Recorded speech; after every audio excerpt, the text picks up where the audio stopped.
და არ მოვიტყუები თუ ვიტყვი, რომ ყველაზე ესეთი პოპულარული თემა, რომელიც განიხილება ყველა დონეზე და ალბათ ყველა ქვეყანაში, ეს არის უკრაინის შეიარაღებული ძალების მიერ ჩატარებული სამხედრო ოპერაცია, როდესაც მათ იერიში მიიტანეს რუსეთის ტერიტორიაზე, რუსეთის ტერიტორიის სიღრმეში 5 სამხედრო აეროდრომზე, რომელზეც ბაზირებული იყო სტრატეგიული ავიაცია და ეს მნიშვნელოვანია იმ თვალსაზრისით, რომ შეტევა მოხდა ეგრეთ წოდებულ ბირთვულ ტრიადაზე და აქვე ვიტყვი, რომ ეს ის კომპონენტია, რომლითაც საერთო ჯამში რუსეთი მეტნაკლებად წინ უსწრებს ნატოს შეიარაღების მხრივ, სხვა კომპონენტებით რუსეთი ჩამორჩება ბუნებრივია ნატოს. გასაგებია, რომ ამ ოპერაციას უკრაინის შეიარაღებული ძალები დასავლელი პარტნიორების ძალიან დიდი მხარდაჭერისა და უზრუნველყოფის გარეშე ვერ ჩაატარებდნენ, მაგრამ ფაქტად რჩება ასეთი ოპერაცია ჩატარდა, ეს ოპერაცია ჩატარდა თან სტამბოლის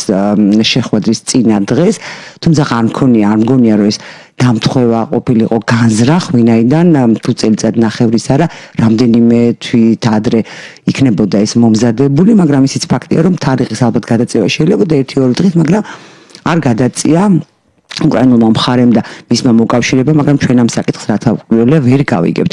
ჩვენი გადაცემის პირველი ნაწილის სტუმარი გახდათ გენერალ-მაიორი გეოკეისის ანალიტიკოსი ვახტანგ კაპანაძე. ბატონო ვახტანგ, ძალიან დიდი მადლობა, რომ მონახეთ დრო და მობრძანდით და როგორი აქცენტი მინდა გავაკეთო. ჯერ გავიხსენებ ბატონო ვახტანგ, იმიტომ შეკითხვის დასმისთვის გამომადგება ეს.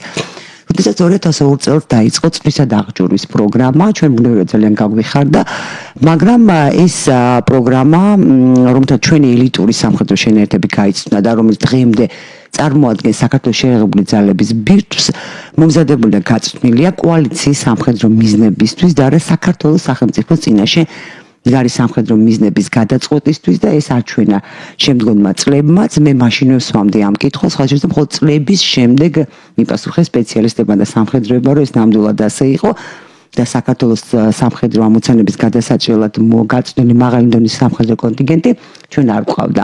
ასევე ეს რატომ გამახსენდა ეს ამბავი? აი ეს სამხედრო ოპერაცია, რომ უპრეცედენტოა, როგორც ამბობენ, ხო?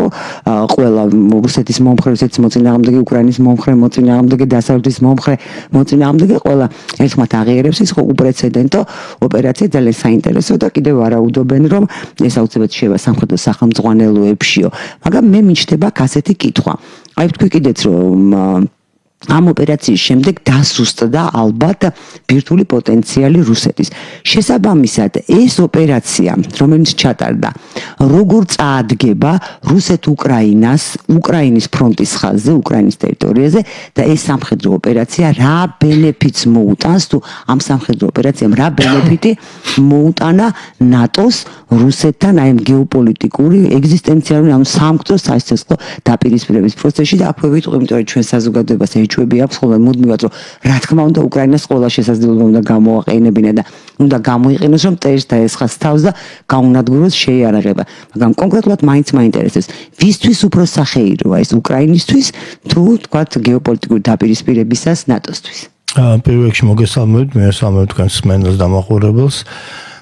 იცით რა, ძალიან კარგი კითხვაა, მაგრამ ძალიან კომპლექსური, რამოდენიმე ფენის შემადგენელია. მე შევეცდები ხო თქვენ კითხვას აი ამ ფენების მიხედვით გავცე პასუხი. პირველი, როცა დაიწყო ეს მომზადება, როცა ჩაერთო საქართველოში წვრთნის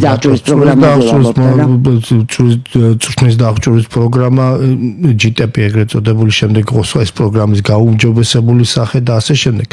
ეს ის პერიოდია, არ დაგავწოთ, როცა სამხედრო თეორიაში, დასავლურ სამხედრო თეორიაში წინ წამოვიდა ისეთი თემა, როგორც არის მეოთხე თაობის ომები, რომელიც არ ითვალისწინებდა ესე იგი კლასიკურ დაპირისპირებას, აქ იყო საუბარი ზუსტად საექსპედიციო ომებზე, აქ იყო საუბარი ამ პერიოდში განიხილებოდა საექსპედიციო ომები, მცირე ომები ეგრეთ წოდებული განიხილებოდა აგრეთვე ამ პერიოდიდან გამოჩნდა ეს ჰიბრიდული ომის საუბარი და ასე შემდეგ და ასე შემდეგ, მაგრამ და სხვათა შორის არა მარტო საქართველოს თვითონ დასავლეთი აღმოჩნდა ესე დიდი ომისთვის მომზადებელი, როგორც თვითონ აი უკრაინის ომმა აჩვენა, წარმოიდგინეთ, რომ დიდ ბრიტანეთში სულ 200 ტანკი ჰქონდა დარჩენილი, აქედან 150 იყო მხოლოდ იმაზე გამართული. და ასე შემდგარში ბერმა ქვეყანა მაგალითად ჰოლანდიამ, ბელგიამ საერთოდ გააუქმა ჯავშანსატაკო დანაყოფები და ასე შემდეგ. ეს ერთი ფაქტორი, რამაც იწვევდა იმას, რომ საქართველოს ემზადებოდა აი ამ ტიპის დაპირისპირებაში კონტრტერორისტული ოპერაციების მხარდაჭერისთვის დასავლეთის თანამეგობრობასთან ერთად აი ამ დემოკრატიის დასამყარებლად და მსოფლიოში. დიახ, იგივე ახლა მაშინაც განიხილებოდა რომ საქართველოში შესაძლებელი ამ მსგავსი პრობლემა აღმოჩნდეს და იყო ესეთი მოტო რომ ჯობია საფრთხე შევხვდეთ შორს, ვიდრე უშუალოდ ჩვენ ქვეყანაში და ასე შემდეგ. ჩვენება იმის ჩვენება ასე პოლიტიკური, რა თქმა უნდა, პოლიტიკური ძალიან მნიშვნელოვანი იყო იმის ჩვენება, რომ ჩვენ ვარ ნათელ მხარე, ჩვენ ვარ დასავლურ მხარესთან ერთად აი ამ დაპირისპირებაში ეს იყო ერაყი, ეს იყო ავღანეთი და ასე კოსოვო, ავღანეთი და ასე. იყო აქცენტი სამშვიდობო ოპერაციებზე, სამხედრო ჰუმანიტარულ ოპერაციებზე, იყო ესე ტერმინი იყო და არის ესე ტერმინი არასაომარი სამხედრო ოპერაციები, რომელიც მოიცავდა ზუსტად ესეთ მსგავს ოპერაციებს და ასიმეტრიული დაპირისპირება და ასე შემდეგ. ეს იყო ერთი ფაქტორი, ერთი ნაწილი აი ამ მიდგომის მომზადებისადმი მიდგომის. მეორე ნაწილი ამ მიდგომის იყო ის, რომ რა თქმა უნდა არ უნდათ რუსეთის გაღიზიანება, ვინაიდან მაშინ ითვლებოდა, რომ თუ კი საქართველოს ექნებოდა მძლავრი კონვენციური შესაძლებლობები და სამხედრო შესაძლებლობები გაიზრდებოდა საქართველოსი, დადგებოდა საკითხი აფხაზეთში და ოსეთში ისევე თქვათ ცხინვალის რეგიონში ამას ხას უსვამ ხოლმე დიახ. ხო, ცხინვალის რეგიონში აი ამ არსებული პრობლემის ძალად გადაწყვეტის სურვილი. ერიდებოდა, რა თქმა უნდა, ერიდებოდა რუსეთის გაღიზიანებას ალთვალსაზრისით. მაგრამ ბატონო ვახტანგ, აქვე ვიტყვი, აი როგორც უნდა მოემზადოს ქართული ჯარი. ჩვენ რომ დედაწულიანა ავისხათ იარაღი. ჩვენ ხომ თეორიულადაც ვერ მოვიგებთ ამ ომს რუსეთთან. აი რატო უნდა გაღიზიანებულიყო რუსეთი? ვთქვათ მე რომ ჩვენ რო გვყავდეს 30,000 გაწნილი მე ვერ ვიგებ დასავლეთის გაღიზიანებას. მე რუსეთის გაღიზიანებასაც ვერ ვიგებ, რომელიც გაღიზიანდებოდა აუცილებლად და ღიზიანდებოდა. სწორედ ღიზიანდებოდა რუსეთი ზუსტად იმიტომ, გახსოვთ მაშინ იყო ესეთი, რომ საქართველოში ჩატარდა სწავლება, ამე ნატო-სთან ჩატარდება საქართველოში. პირველ სამეულში. და ამავე დროს იქ თუ გახსოვთ იქ სწავლებები მიმდინარეობდა ჩილოკავკასიაში. ზუსტად იმი კუთხით, რომ აი საქართველოს იძულება მშვიდობა ასე შემდეგ. აქ როგორ არის იცით საქმე ჩემის აზრით რა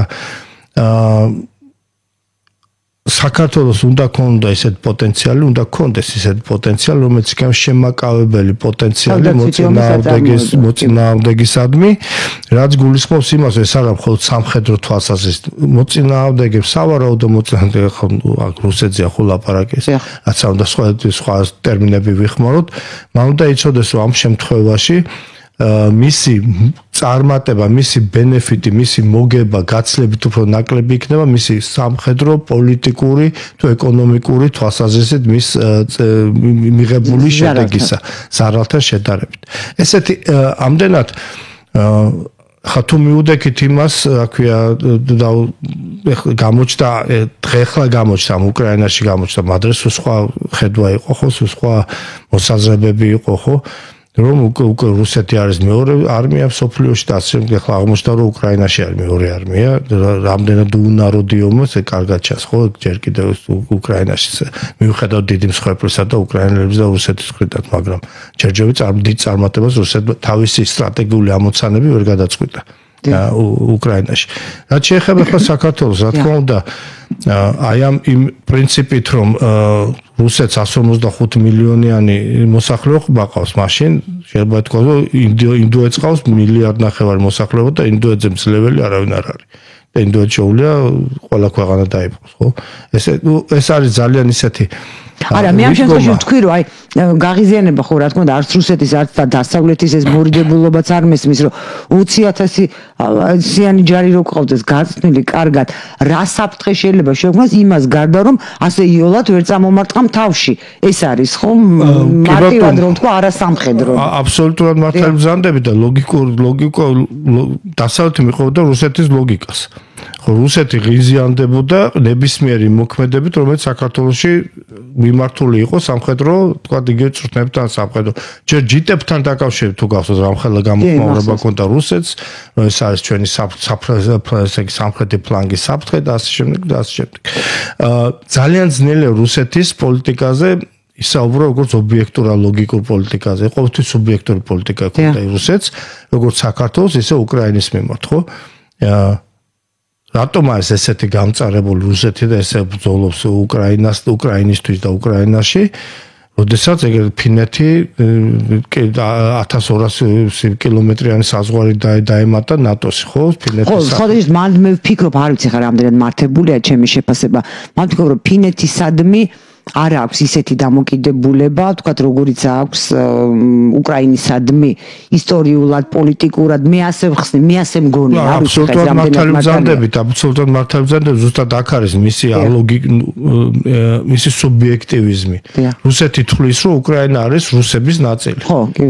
ეს არის რაც მათ აღიზიანებს და როგორც საქართველოს იყო, რომ ბრატსკაია გრუზიას რო გვიძახდნენ და ამ დროს ის იყო თვითონ იყო დიდი ძმა და ჩვენ ვიყავით ვიღაცები იქითკე რაღაცა რომელსაც რაღაც ხაჭაპური შეჭამა ღვინო დალიეს ქვეყანა ვიყავით, მაგრამ არ უნდათ აი ეს თავისი აი საქართველოს გაშვება ხელიდან, კავკასიის გაშვება ხელიდან, ისევე უკრაინასთან აქვს გართულება ბალტიისპირეთს ადულად დაემშვიდობა. ხო, იმიტომ რომ იქაც ეს პრობლემაა. აი ხო და ესეთი სუბიექტური მიდგომა ახასიათებს რუსულ პოლიტიკას ზოგადად. ეხლა რო არ გამიგზავნა საერთოდ. ეხლა უკრაინაზე გადმოვიდა. ხო, რო არ გამიგზავნა საკითხი. აი ბატონო ვახტანგ ამასაც კითხავთ, ბარე. აი თქვენ ბრძანეთ რომ ერიდებოდნენ გაღიზიანებას, ამიტომ ქართული ჯარი იწვდებოდა კოალიციის სამხედრო მიზნების შესასრულებლად. უცებ რატომ გადაწყვიტეს 2014 წლის შემდეგ უკრაინითაც ხო გააღიზიანეს? თუ არ იცოდა რუსეთმა და გასაგებია ხო უკრაინას ამზადებდნენ და ამ როლისთვის გეოპოლიტიკური დაპირისპირება, რომელიც გარდაუვალი იყო, ვინც გეოპოლიტიკას იცნობს, იცის, ეს ჯახი იყო გარდაუვალი. გასაგებია, რომ უფრო ხელსაყრელი ადგილი ეს იყო უკრაინა და არა საქართველო. და უფრო კარგად შეასრულებდა ამ ფუნქციას. უკრაინაში რატო გადაწყვიტეს, რომ უკრაინით გაეღიზიანებიათ? უკვე რატომ მოიხსნა ეს შიშები? იმიტომ რომ 2014 წელს შემოიერთა რუსეთმა დაიწყო უკვე აქტიურად ჩვენება იმის ძალის. იმიტომ რომ გაუშვეს შავი ზღვიდან და გასაგებია დაიწყებდნენ და შავ ზღვაზე მიდის, ხო, ბრძოლა. შავი ზღვა, მოდით დაუბრუნდეთ, აი მივყვეთ ისე თანმიმდევრულად. ეს საბჭოთა კავშირი რო დაიშალა. დიახ. შავი ზღვის საბჭოთა კავშირის დაშლამდე ნატოსთვის შავი ზღვა არ იყო საინტერესო. ითვლებოდა რომ ეს იყო საბჭოთა ტბა.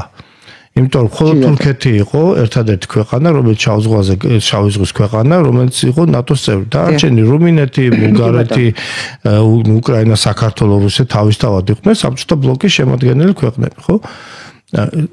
როგორც კი დაიშალა ეს საბჭოთა კავშირი, რუსეთის ხელში აღმოჩნდა სულ 800 კილომეტრის საზღვაო ზოლი.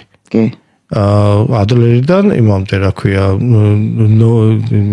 ნოვოროსიისკამდე. რა თქმა უნდა ეს უკრაინის რუსეთის მიუღებელი რჩებოდა, იმიტომ მისი დომინირება შავ ზღვაზე, ეს ისტორიული ჯერ კიდევ პეტრე პირველის ცდელობები, ასე შემდეგ მე ეკატერინე მეორის ცდელობები და ასე შემდეგ. ხო, ისტორიულად შავ ზღვას უყურებდა რუსეთი არა შავი ზღვისთვის, არამედ ხმელთაშუა ზღვაში გამავალი ტრამპლინი იყო რუსეთისთვის შავი ზღვა ყოველთვის. 200 კილომეტრი წაიღო საქართველოსი, ყირიმი წაიღო. დღეს ყველაზე დიდი საზღვარი აქვს რუსეთს. ეს მექანიკურად გაზარდა თავისი საზღვაო შესაძლებლობები, ხო? და აი ზუსტად 2014 წელს ეს ჩანდა უკვე რუსეთის აი ეს მომძლავრება, რა თქმა უნდა, ახლა თქვენ მართალი ბრძანეთ, უკრაინა 40 მილიონიანი უკრაინა თავის სამხედრო პოტენციალით არ არის საქართველო, ხო? და ის ნამდვილად კარგ საპირწონეს წარმოადგენდა რუსეთის წინააღმდეგ და ბჟეზინსკის ბრძანა, ხო? თავის დროზე რომ უკრაინიანა რუსეთი არის იმპერია, უკრაინის გარეშე რუსეთი არის აზიური ქვეყანა. და აი ამის შესაძლებლობა გაჩნდა, ამის როგორ არის, აქვეა, ფანჯარა შესაძლებლობების ფანჯარა გაჩნდა, გაიხსნა Windows of Opportunity, რასაც უძახიან, გაიხსნა და საბჭოთა რა თქმა უნდა გამოიყენებდა ამას დასავლეთ, ხო, დასავლური გავლენების, მაგრამ აქვე და სხვა შორის ეს Nobel პარტნიორი, რომელიც დაიწყო Nobel პარტნიორი კარგად იყოს Rapid Trident-ის სწავლება უკრაინაში, რომელიც დაიწყო დასავლეთმა, ხო? ძალიან ხშირად 2014-დან ჩავდიოდი მე უკვე იქ 13-დან უკეთესავად. და იქ უკვე იყო სხვა შორის მაშინ მქონდა ხოჯესთან შეხვედრა, მე და ხოჯესი გამოვდიოდი ზუსტად იმისთვის რომ იმ წინადადებით რომ დავანებოთ სწავლება ამ ჰუმანიტარული მისიების განხორციელებას, იმიტომ რომ მოწინააღმდეგე იქნება დიდი და კონვენციური და ამდენად მოვავზადოთ ჩვენი შეაღებული ძალები უკრაინის, საქართველოს ის ქვეყნების ვალდებულა მოემზადონ კონვენციური თავდაცვის, კონვენციური ომისათვის, ანუ ჩაოლებრივი ომისათვის და აი როგორც მე ხადაში რო უკვე მეორე მსოფლიო ომის ფილმებში და დოკუმენტურ და მხატვრულ ფილმებში რომ მინახავს ის ამბავი მოხდა 21 საუკუნეში, ამას არ ველოდი სიმართლე გითხრათ. უფრო მეტსაც გეტყვით, მეორე მსოფლიო ომის კი ჩემთვის ეს არის მეორე თაობის ომის, პირველი მსოფლიო ომის, ოღონდ ტექნოლოგიური პირველი მსოფლიო ომის. ხო, იქ ახლა ტექნოლოგიური ომის, იმიტომ რომ მეორე მსოფლიო ომში კიდევ იყო ეს აქვეა ჯავშანსატაკო გარღვევები და ტანკების მასიური გამოყენება. აქ ესეც არის, აქ არის ტრანშეებში ჩამჯდარი იმის დაპირისპირება და სანგრებიდან ესრიან ერთმანეთს კი ბატონო. და არის ბრძოლა მეტრებზე 1 მეტრ იქით, 1 მეტრ აქეთ და ასე შემდეგ. ჩემთვის უფრო და ისეთივე მეთოდებს იყენებენ, როგორც პირველ მსოფლიო ომის დროს ტაქტიკურ მეთოდებზეა საუბარი და ფრანგებმა როცა თქვენ კარგად მოგხსენებთ უკრაინას სხვა ქვეყანა ამზადებს. ბრიტანელები, ფრანგები, პოლონელები ხდება დანაყოფი მიდის, ემზადება ბრუნდება. და ფრანგებმა პირველ მსოფლიო ომის დროს წესდებები გადმოიღეს და იქ დაიწყეს იმითი მომზადება, იმიტომ რომ სანგრებში ბრძოლისთვის აღარ იყვნენ ახლა თანამედროვე მომზადება. რატომ? იმიტომ რუსეთმა შესთავაზა ეს სცენარი პირველი მსოფლიო ომის და როგორ დაუბრუნდით ჩვენ 100 წლით მეტი ხნით ბევრი არის, ერთი არის ტექნოლოგიურად აი დრონების გამოჩენამ იმასქნა, აიძულა რუსეთმა ვერ მოიპოვა ჰაერში ბატონობა და შესაბამისად ამ დრონებმა აიძულეს რუსები რომ უარი ეთქვათ აი მასიური გადაადგილებას და მასიური ჯავშან ტექნიკის მასურად გამოყენებაზე. გარემო პირობები თეატრი, ანუ ეგრეთ წოდებული ომის თეატრი არის ისეთი, რომელიც დღეს არის ბრძოლები ტყისაცავებისთვის. ეს საცავის სიგანი არის 5-დან 20 მეტრამდე და ამ საცავებს შორის არის სადაც ხეებია. ამ საცავებში არის 2 კილომეტრი ტრიალი მინდორით, აი ამ საცავებში არის დამალული ეს ხალხი და აი ამ საცავებისთვის მიდის ეს დაპირისპირება. ესეთი მე დარწმუნებული მსგავსი ომი აღარ გამეორდება, იმიტომ რომ ამას ძალიან სპეციფიკური ხასიათი იყო. ძალიან სპეციფიკური და რუსები დღეს იძულებული არიან ხო ხედავთ არ ყველა რომ მოტოციკლეტები და სკუტერებით გადაადგილდნენ რაც შეიძლება ჩქარა რომ დაზოგონ ჯავშან ტექნიკა და ბრძოლის ველზე არ იმიტომ რომ დრონების ბატონობის პირობებში არა აქვს მაგ იმდენი დრონ საწინააღმდეგო საშუალება რომ დაიფარონ აი ეს დანაყოფები ხდება რა მცირე ჯგუფი შედის აი კავს რაღაც ტერიტორიას ეგრეთ წოდებული გადაგორებით მეორე ჯგუფი შედის მიაქვს აღჭურვილობა დამატებითად უტოვებს ამა თვითონ აგრძელებს შეტევას მე ისინი ჩერდებიან ესენი ისვენებენ იღებენ აღჭურვილობას ესენი აგრძელებენ და ასე შემდეგ ეს არის აბსოლუტურად ისე როგორც შტუმტრუპერები პირველ მსოფლიო ომის დროინდელი ტაქტიკის გამოყენება ეს მოიტანა ომის თეატრი როგორც კლაუზევიც იძახდა ხო ომი არის ქამელეონივით არც ერთი ომი ერთმანეთს არ გავს არც შემდეგი ომი არ იქნება მსგავსი და როგორც იძახიან გენერლები ყოველთვის წინა ომით ხელმძღვანელობენ მაგრამ სხვანაირი ომი იქნება ნამდვილად შემდეგ რობოტიზირებული ბრძოლისველი იქნება იმედი მაქვს შემდეგი ომს რაღაცნაირად ავიცილებთ ან გადავავადებთ რეკლამის გამო მცირე ხნით უნდა შევწყვეტოთ გადაცემა მალე დაგიბრუნდებით დაგველოდოთ აჩვენ ყოველთვიში ვრუნდებით განვაგრძობთ საუბარს ჩვენ სტუმართან ვახტანგ კაპანაძესთან ერთად ბატონ ვახტანგ ეს დაიმსგავსაო და ამ ომში თუ ეს დაემსგავსა თქვა და მართლაც გავს ხოლმე მეორე მსოფლიო ომი უარესად ყოფილა საქმე უფრო შორს ყოფილა უფრო ზუსტად არ ვიცი რამდენად უფრო უარესად პირველ მსოფლიო ომს ეს და აი ამ პირველ მსოფლიო ომის ტიპის სცენარში დრონებია ის ფაქტორი რის გამოც რუსეთი ვერ ახერხებს წარმატების მიღწევას და მეორე მხრივ აი იმ ტექნოლოგიური უპირატესობით რაც აქვს დასავლეთს რატო ვერ ხერხდება რომ რუსეთმა იმ წარმატებასაც ვერ მიაღწიოს რაც მიაღწია დაუბრუნდეთ სუთავიდან რა თქვენ კითხვა რაც იყო. დასავლეთი არ ემზადებოდა დიდი ომისათვის. ის ერაყის დაპირისპირება რომელიც ფაქტურად ორ კვირაში დამთავრდა.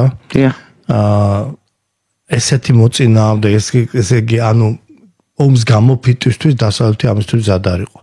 შესაბამისად, რა თქმა უნდა, იმ დახმარებას, რომელსაც აწვდიდა უკრაინას, ძირითადად ეს იყო მაინც იმ საწყობებში დასაწყობებული ყოფილი საბჭოთა კავშირის ტექნიკა და საბრძოლო შეიარაღება, აღმოსავლეთ ევროპაში რომელიც იყო დასაწყობებული, ან წინათაობის რაღაც ტექნიკური ტექნიკა, რაც გააჩნდა დასავლეთ. თანდათანობით თუ აკვირდეთ, ვინაიდან ეს ამოიწურა და ეს არის დიდი ომი და ანუ შავი ხვრელია და ეგ თელი ეს ტექნიკა მიდის აი ამ შავხრელში უკვე იძულებული ევროპა რომ თანდათან მიაწოდოს უფრო თანამედროვე სისტემები. უსეთიო წარმატებას ვერ ახდენს ამაში უდიდესი რომ რა თქმა უნდა ამაზე ორი აზრი არსებობს უკრაინელების ვაჟკაცობას და ეს გმირულ დავდადებას აქვს უპირველეს როლი შემდეგ რა თქმა უნდა დასავლეთის დახმარებას ტექნოლოგიურად ეხლა როგორ არის იცით იყო ესეთ გენერალი პერშინგი პირველ მსოფლიო ომის დროს ამერიკელი საექსპედიციო კორპუსის გენერალი პერშინგი რომელიც განაცხადა რომ ბრძოლას იგებს ქვეითი ომს იგებს ლოგისტიკა როცა არის ესეთი დაპირისპირება როცა ომმა მიიღო გამოფიტვაზე ომის სახე და არა განადგურებას აქ არის რესურსები ის აქ არის თავარი ის კი არა რა გაქვს შენ ფრონტზე არამედ რისი გამოყენება კიდევ შეგიძლია და არ გამოგიყენებია აი ამ შემთხვევაში რუსეთს აქვს უპირატესობა ადამიანური რესურსის თვალსაზრისით დასავლეთ უკრაინას აქვს უპირატესობა დასავლეთის ხარდაჭერის თვალსაზრისით ტექნოლოგიური ანუ ხო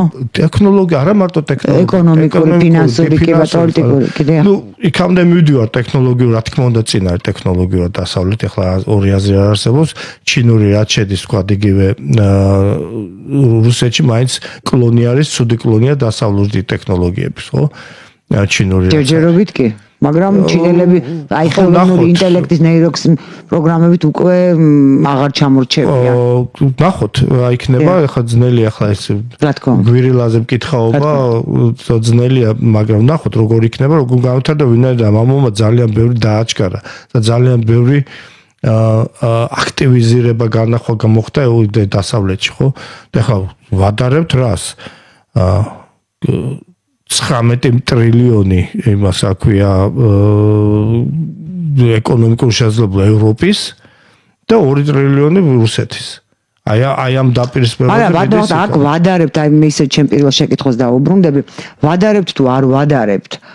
ფაქტი არის ის, რაც არის.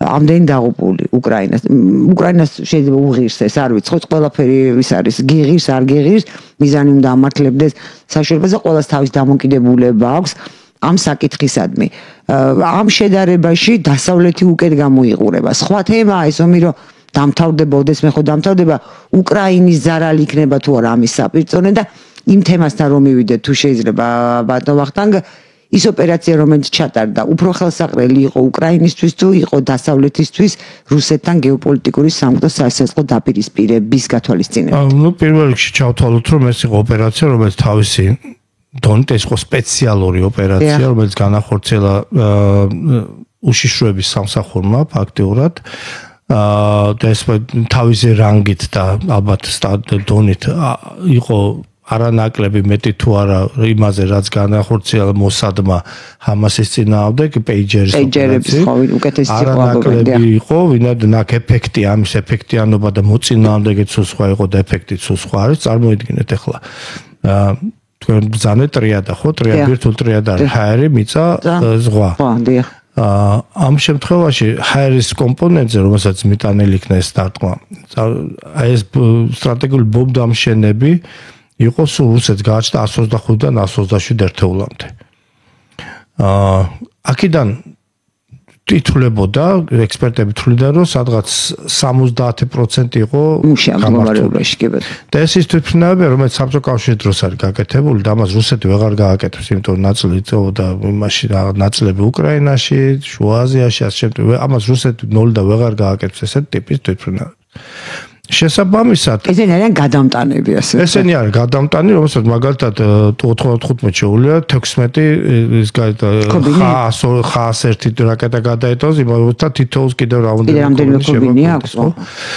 და ასე შემდეგ ბირთვული იმაზე გადამტანებია, რა თქმა უნდა, ჰაერიდან გადამტანი და ამავე დროს ეს არის ის თვითმფრინავი, რომელიც უთყავს მუდმივად აი ამ ჰაერზე საჰაერო ბაზირების ბალისტიკურ რაკეტებით ზემოქმედებს უკრაინას, ხო, როდესაც აიწევიან კასპიის ზღვასთან და იქიდან უშვებენ ამ რაკეტებს უკრაინის მიმართულებით. ის არეშნიკიც ამას გადააქვს. არეშნიკი არა, არეშნიკი არის ეს არეშნიკი ამას არ გადა, კინჟალი გადააქვთ ამა და კინჟალი და კიდევ ის აი ის X-1 და ასე შემდეგ, რომელიც არის ფთოსანი რაკეტები, საბჭოთა კავშირის დროინდელი გაკეთებული. ვერ აკეთებს რუსეთი ამას, მაგრამ ესენი იყო მოდერნიზირებული თანამედროვე პირობებისთვის და წარმოიდგინეთ ხა 70% თუ 80% თუ ზატყოფნაში, ესე იგი არის 80 ერთეული, ხო, თვითმფრინავის დარჩენილი, უხეშად ავიღოთ. ეხლა აქედან თუ როგორც უკრაინელებს ახენ 40 გაანადგურეს. ხო, მაგრამ ჩვენ არ ვიცით რომელი 40 გაანადგურეს. ის რომელიც მწყობში არ იყო თუ რომელიც მწყობში იყო, ხო, ჩავთვალოთ რომ 15 გაანადგურეს. აი რაც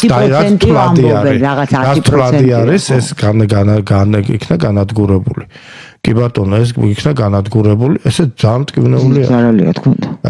გამოვაკელით იმას 125 ჯანდაბას, გამოვაკელით 20 თვითმფრინავი უხეშად ვიძახი, დიდი დანაკარგია. რა თქმა უნდა.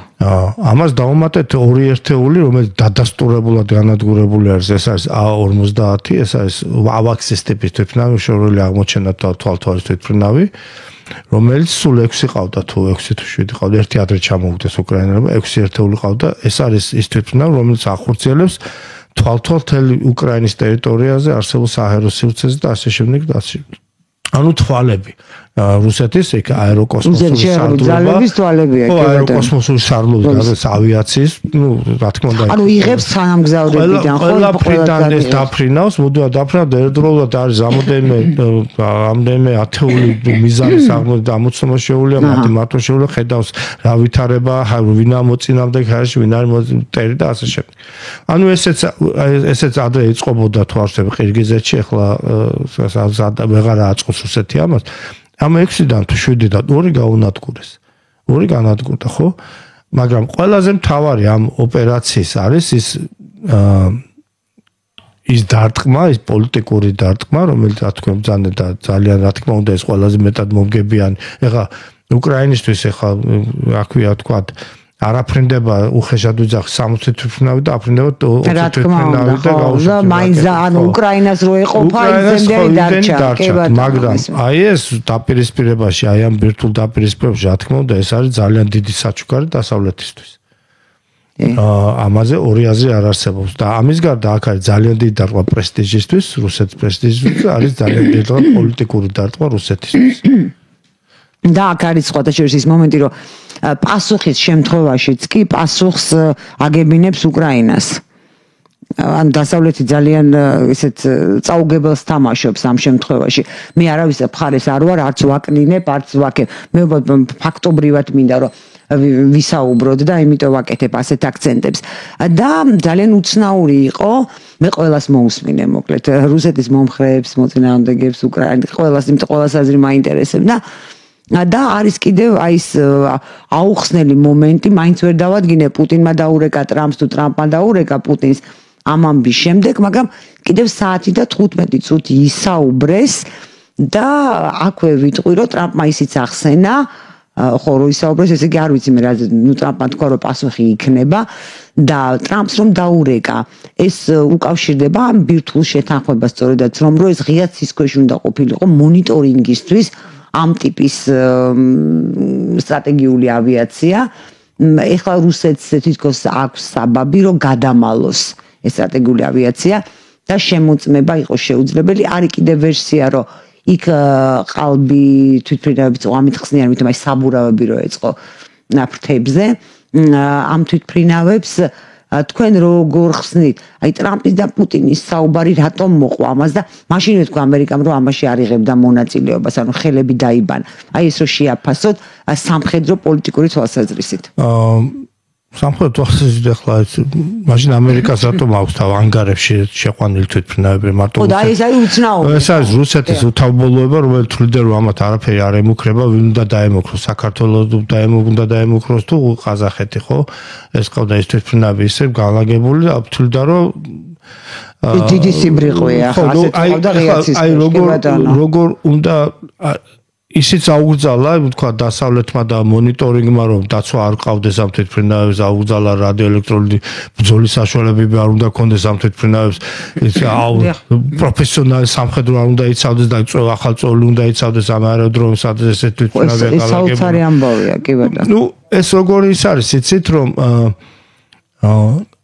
რუსეთი არ ელოდა კურსკში უკრაინელების შეტევას. რუსეთი არ ელოდა კრეისერ მოსკოვას ჩაძირვას. რუსეთი არ ელოდა რომ მინსკის ხემაზე მოლაპარაკებებზე მოატყუებდნენ. მეც გაუცებულია, რას ყველაფერს არ ელოდა კაცო. ხო, ცოტა ეს არის, რა ქვია, რთული საქმე და ამის გარდა ახლა ესეთ ოპერაციას რო გიტარებს, ხო იქიდან დაწყებული უმაღლეს მთავარსარდლიდან დაწყებული უბრალოდ გაიშნიკამდე ხო ქუჩაში ფურები რომ და გააჩეროს და შეამოწოს იქამდე ყველა დამნაშავეა ხო ამას რო გიხორციელებს ხო ისე ცოტა რთული სამართავი კი ამხელა ტერიტორია დედამიწის მერვედი ეს არის სამართავი რთულია მაგრამ ის სამსახურები უნდა იყოს შესაძლოა ჩინეთიც დიდი არის მაგრამ დაწუნებული რომ ესეთი იმას არ მოუვიდოდა ჩინეთში ესეთი ჩავარდნა ხო თუ დიქტატურა და ავტორიტარიზმი იყოს რა ბოლომდე და გააკონტროლე მაგრამ დაუბრუნდეთ ისე კიდევ გებთ აბსოლუტურად მართალი ბრძანდებით რა თქმა უნდა ეს არის აი ამ დაპირისპირებაში რა თქმა უნდა ეს არის ჯერეთი ყველა დიდი პრესტიჟი აი პოლიტიკური და ფსიქოლოგიური ზემოქმედება არის ის რომ დასავლეთმა დაინახა რომ ეს არის აი ეს ამდენი ხანი რომ აშინებდნენ მთელ დასავლეთ მთელ სოფლიოს ეს არის ის ბირთვული საფრთხე რომელიც შეიძლება თქვია $1800 იმითი რა ქვია დრონით გააუნებელყო და სხვა შორის დასავლეთ იძახდა კიდეც რომ საჭიროების შემთხვევაში ჩვენ შეგვიძლია ზემოქმედება მოახდინოთ რუსულ ბირთვულ შესაძლებლობაზე კონვენციული შესაძლებლობით ისე რომ არ დაგჭირდეს ბირთვული აღის გამოყენება მართალიც აღმოჩნდა ეთქვა ის რაღაც გარკვეული გათვლები მათაც ჰქონდათ ეხლა ესე იგივე მაშინ ის რაკეტები რატო არის შახტებში დამალული ხო ძირითადად მიწისქვეშ ამის გარდა კარგი ამას თავი გავონებოთ 2 კვირის წინ თუ 10 დღის წინ ჟურნალისტებს ხელში ჩაუვარდათ 2 მილიონი ფაილი მიწისქვეშა სისტემ კომუნიკაციასთან დაკავშირებით ბირთვული იმით თქვია რაკეტების მიწისქვეშა იმასთან და კომუნიკაციებთან დაკავშირებით ესეც მონიტორინგის პრობლემა იყო ეს არის აი კიდევ ერთხელ ვიძახი აი ამ არსებული მონსტრის სისუსტეები, რომელიც თვალნათლივ გამოჩნდა.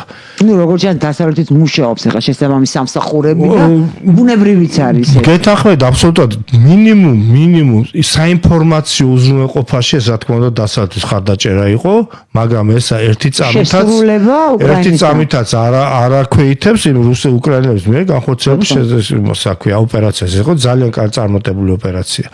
ეხლა ის რა პირობები არის ამის ხელშემწყობი პირველი თქვენ მართლაც დიდი ტერიტორია და მართვა და ეს კორუფცია ცალკე თემა არის იქ საზღვარზე რამდენი გადავა როგორ გადავა ეს სხვა თემაა მეორე ჩვენ რა პატარა საზღვარი გვაქვს და აქ ვერ ვაკონტროლებ პატარა ქვეყანა ერთი ხელის გულზე ეტევა ლამაზ და ის იმის წარმოიდგინეთ ახლა რამდენი უკრაინელი ცხოვრობს იქ უკრაინის ტერიტორიაზე რამდენად ადვილია ეს იქ ჰუმანური ადამიანური რესურსები დაზვერვის წარმოება ანუ თანამედროვე საბჭოთა ტერმინი აგენტურის ორგანიზება და ვინმე მანახოს როგორ შეუძლია გაარჩიოს უკრაინელი რუსისგან რომ შეხედავთ იგივე თუ ძალიან კარპატებიდან არა წამოსული პიროვნება მისი რუსულიც არ განსხვავდება ჩოლებრივ რუსისგან ასე რომ ესეც ხელშემწყობი პრობლემა ასევე ხელშემწყობი პირობა არის ის უამრავი გოსბაიტერი რომელიც მუშაობს რუსეთში სავსე არის შუა აზიიდან წამოსული მუშებით არალეგალებით რომელიც გარკვეული თანხის თანახმად შეუძლია ბევრი რაღაცაც გააკეთოს ხო ამას დავუმატეთ ის კორუფცია რომელსაც საზღვარზე რა გადადის რა გადმოდის იმის კონტროლი რართულებს და ჯამში ვიღებთ აი ამას. ამის გარდა ყველა ერთ-ერთი დიდი მნიშვნელოვანი ფაქტორი გამიგზელდა უბრალოდ პასუხი არის ისიც რომ რუსეთის სპეციალური სამსახურები კონტრდაზო ძირითადად ორიენტირებულია შიდა საფრთხეებზე და ამიტომ არ ყოფნის რესურსი რომ გარე საფრთხეებზე იმუშაოს ამის რესურსი არ ყოფნის ზუსტად იმ FSB-ს და ასე შემდეგ. გასაგებია. და მაინც გითხეთ თქვენ აი ტრამპის და თქვენ როგორ ფიქრობთ ხო აი ტრამპის და პუტინის საუბარი რამ გამოიწვია? რა თქმა უნდა ხო ნუ ესეთი დარტყმის შემდეგ რა თქმა უნდა ეს როდესაც საუბარი არის აი ამ ბირთვული საპირწონეების ხო ბირთვული იარაღი აღმოჩნდა ერთადერთი იარაღი რომელმაც ბევრი ომი შეაჩერა. თუმცა ამან ვერ დაიცვა ომისაგან მაგალითად ინდოეთს და პაკისტანს შორის 4 ომი მოხდა მაგრამ ყოველ შემთხვევაში ხო მაგრამ აი ამ გამაწონასწორებელი ნამდვილად იყო და არის მაგრამ ჩემთვის ახლა ტრამპის მაგალითად თავარი არის ჩემი გადასახედიდან ახლა ეს ან ისეთ პირადული გადასახედიდან ტრამპთან ურთიერთობა თავარია ბოლოს ვის შეხვდება ვისაც შეხვდება იმის აზრებს ლაპარაკობს შემდგომში რა. დაერეკა ზელენსკისთვის იტყვა და ზელენსკი რაღაც აზრებს გაახმოვანებდა. მაგრამ ის რომ რუსეთი ამას ძალიან გამწარებული. ფაქტი ეს ელემენტარულად დასარეკი არის, იმიტომ რომ ეს არის კიდევ ერთხელ ვიმეორებ, აი საერთოდ ბირთვული ხელშეკრულების შემადგენელ ნაწილზე მომხდარი თავდასხმა, რომელიც რა თქმა უნდა ტრამპმა შეამოწმა არის თუ არა ადეკვატური პუტინი და რეაქცია ხო არ იქნება ბირთვული ალბათ იქ ბევრი ჩვენ ხო არ ვიცი დეტალებში რა იყო საუბარი, რაღაცა იყო საუბარი, მაგრამ ის რომ ახლა პუტინი ყოველი იმის შემდეგ მედვედევმა მე რამდენი საქმე ბოლო გაფრთხილება განაცხადა ახლა ბირთვულს გადავაწყდა და თავისი როლი აქვს მე როგორც მიხვდი და რაღაცებს ლაპარაკობს უბრალოდ არის იცით აი ამ როლი და აქვე ითებს იმას აქვეა იმ სალმას აქვეა იმ პრესტიჟ რუსების პრესტიჟ და ეხლა ჩვენ ამას ვიზამთ ამას ქენი თუ რა მოხდა უკრაინელებს რა უნდა გააკეთოს რუსეთმა ეხლა უკრაინა რომ გააკვიროს ბირთვული იარაღის გამოყენების გარდა ყველაფერი გამოიყენა რაც მის არსენალში იყო ყველა ტიპის იარაღი გამოიყენა ერთ-ერთი ბირთვული იარაღის გამოყენება შეიძლება რაოდენობა გაზარდოს მაგრამ მე მაქონდა ეხლა შესაძლებლობა უკრაინელებთან საუბარის ახიანო აი მეტი რა უნდა მოხდეს რომ ჩვენ რაღაცა იმას კი ბატონო დაარტყამს ახლა შეიძლება დაარტყამს მოსახლეობას შვიდობიან მოსახლეობას მე მაგონი არ დაარტყამს შვიდობიან მოსახლეობას ვარაუდად და ამასთან ერთად დასავლეთ კიდევ უფრო დასავლეთ დაინახა რომ იცით რა თავისი რაღაცა დახმარება უკრაინას რაღაც შედეგებს იღებს და რუსეთი სუსტდება გამარჯვება დამარცხება ეროვნულ სტრატეგიის დონეზე ცოტა სხვადასხვა მცნებებია იმიტომ რომ გამარჯვებას გააჩნია ბევრი კატეგორია რა არის გამარჯვება არის არ დამარცხება არის წარმატება არის წარმატება ასე შემდეგ რა იგივე როგორ დამარცხებას და აი ამ შემთხვევაში ის ფაქტი და რასაც იძახიან რომ რასაც დასავლეთის ხაზი არის რომ უკრაინა არ უნდა დამარცხდეს ეს არნიშნავს რომ უკრაინამ უნდა გაიმარჯვოს და მოსკოვში დროშა დადგეს ხო მაგრამ რუსეთმა არ უნდა გაიმარჯვოს ხო ეს არის რა თქმა უნდა აი ისეთი მცნებები რომ არც დასავლეთს არ უნდა რომ რუსეთი არ არის რუსების ქვეყანა იქ არის 21 სხვა რესპუბლიკა სხვა რელიგიით განსხვავებული მოსახლეობით ისტორიით კულტურით და ეთნიკურად და ყველანაირად ხო და ბაშკირი ნამდვილად არ არის რუსი და არჩილო კავკასიელი არ არის რუსი და არ უნდა დასავლეთ ცალკე დილემა აქვს არ უნდა დაშლილი რუსეთი ერთი პრობლემის მაგრამ 26 პრობლემა ჩვენც არ გვინდა სხვათა შორის დაშლილი რუსეთი ხო 26 პრობლემა ქონდეს და იმის კონტროლით ვისთან მოხდება კიდევ ეს ბირთვული კიდევ შეიარაღება ანუ ფაქტობრივად ეს იდეალური ვარიანტი ალბათ მე ვიცი რომ თავის საზღვრებში დაეტიოს რუსეთი ალბათ ჩემის აზრით ალბათ მოხდება წლის ბოლომდე ალბათ მოხდება ცეცხლის შეწყვეტა ეს არ სამშვიდობა ეს იქნება ცეცხლის შეწყვეტა შეთანხმება როგორც არის მაგალითად კორეასთან ჩრდილო კორეა სამხრეთ კორეა ეს იქნება ცეცხლის შეწყვეტა აი შემდეგ როგორც აიღო რუსეთმა იქ აი ნულოვან ხაზზე გაჩერდებიან რა იმიტომ წელს ახლა ჩვენთან არის ახლა ადმინისტრაციული საზღვარი აი როგორც 38 პარალელზე გაივლო ხაზი უკრაინა იმაში კორეაში ხო აი ალბათ დაახლოებით ესეთი იმაზე იქნება რუსეთი რასაც ითხოვს იმ ტერიტორიას არავინ არ მისცემს არა ხო თქვა ვენსმა თქვა მე მგონი რომ რაც არ აქვს დაპყრობილი იმას როგორ მივცემთო ეს ხო და აი სადაც არის იქ მოხდება გაჩერება ვერც ერთი უკრაინული ვერც ერთი პოლიტიკოსი უკრაინაში ვერ იტყვის რომ მივცეთ ის ტერიტორიები რუსეთს ამას იგივე რუსეთი არ იტყვის რომ ჩვენ მას ვაცხადებთ ჩვენი ის აქვეა კონსტიტუციაში რაც შევიტანეთ იმიტომ აღმოჩნდება რომ როცა მოხდა ცეცხლის შეწყვეტა ის ტერიტორიები ოკუპირებული აქვს უკრაინას უკვე და ამიტომ ცოს უსეთი რომ აი სუმის მიმართულებაზე მაქსიმალურად წინ წაიწოს შემდეგ ვაჭრობის რაღაცაგან გახადოს და როცა გაჩერდება ეს თქვა ცეცხლის შეწყვეტა რაც შეიძლება ბევრი დარჩეს რუსეთს ეს მისი ეს არის რა ქვია უახლოესი ამოცანა და აი ცეცხლის შეწყვეტის შემდეგ უკრაინამ მე მგონი უნდა შეძლოს მაქსიმალური ძალისხმევა განახორციელოს, რათა განავითაროს თავის შეაღებულ ძალები, ინსტიტუცია ქვეყანა ჩამოყალიბდეს საბოლოოდ და აღადგინოს ის თავის შესაძლებლობები. და მაგალითი არის, მაგალითად, ჩემთვის ესე ვაცხადებ, ფინეთს საბჭოთა კავშირის ომის დროს ფინეთმა დაკარგა კარელია. მაგრამ ქვეყანა აშენა. ქვეყანა აშენა კი ბატონო. ვაი ცუდია ჩვენს თუ იგივე გველის ის და მაგრამ ეს სხვა დროს ვისაუბროთ ამაზე, იმიტომ რომ ეს ძალიან ცუდი პერსპექტივაა ჩვენთვის. მე მესმის ყველა ტერიტორია, ყველას თავისი ქვეყანა და მიწა უყვარს, რამხელაც უნდა იყოს, მაგრამ ნუ ჩვენ ძალიან მაგრამ რა ის იცით უბრალოდ აი ჩავერთვები თქვენს ნებართვით მნიშვნელოვანია რომ უკრაინა, მნიშვნელოვანია რომ საქართველოს იყოს მზად იმ შესაძლებლობით ფანჯარისთვის, რომელიც შესაძლებელი არავინ არ თვლიდა რომ გერმანია, აღმოსავლეთ გერმანია შეერთებოდა დასავლეთ გერმანიას. 30 წელი ელოდებოდა თავის მომენტს აზერბაიჯანი. 30 წელიწად და იყო მზათი მომენტისთვის, როცა მოხდა. მაგრამ აქ აზერბაიჯანშიც კიდევ უბრალოდ აი დრო მოგვიწურა პირველი ნაწილის, მაგრამ ამას მაინც ვიტყვი. იქ არ მოსახლეობასთან არ იყო შესარიგებელი, ჩვენთან თვისებრივადაც სამუშაოა, ჩვენ აქ ჩვენს ოსებთან და აქ ცოტა ისე თემა და აუცილებლად შევხვდეთ და ვისაუბროთ ამ თემაზე თუ შეიძლება. ძალიან დიდი მადლობა ბატონო ვახტანგ, სამწუხაროდ მოგაგიშვებოდ. ჩვენი პირველი ნაწილი გადაცემის დასრულდა. რეკლამის შემდეგ დავბრუნდებით მეორე სტუმართან ერთად დაგველოდოთ.